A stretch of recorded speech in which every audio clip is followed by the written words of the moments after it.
രാജ്യത്ത് അമിതമായി സംസ്കരിച്ച ഭക്ഷണങ്ങളുടെ ഉപയോഗം വർദ്ധിച്ചു വരുന്നതിൽ ആശങ്കയറിയിച്ച് തേജസ്വി സൂര്യ MP.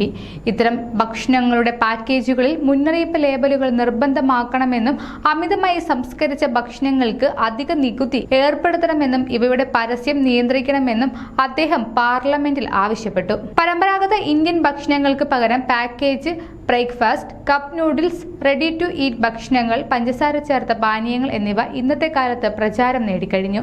ചെറുപ്പക്കാർക്കിടയിലും ഇടത്തരം കുടുംബങ്ങളിലും ആളുകൾ ഇപ്പോൾ ധാരാളമായി സംസ്കരിച്ച ഭക്ഷണങ്ങൾ ഉപയോഗിക്കുന്നു. ഇത് ഗുരുതരമായ ആരോഗ്യ പ്രശ്നങ്ങൾക്ക് കാരണമാകാം.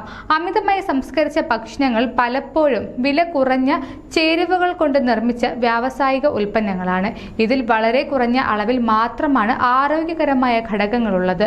രുചി, ലാഭം എന്നിവ വർദ്ധിപ്പിക്കുന്നതിനായി രൂപകൽപ്പന ചെയ്ത എമൽസിഫയറുകൾ, ഫ്ലേവറുകൾ, പ്രിസർവേറ്റീവുകൾ തുടങ്ങിയവയും ഇതിൽ അടങ്ങിയിരിക്കുന്നുവെന്നും അദ്ദേഹം കൂട്ടിച്ചേർത്തു.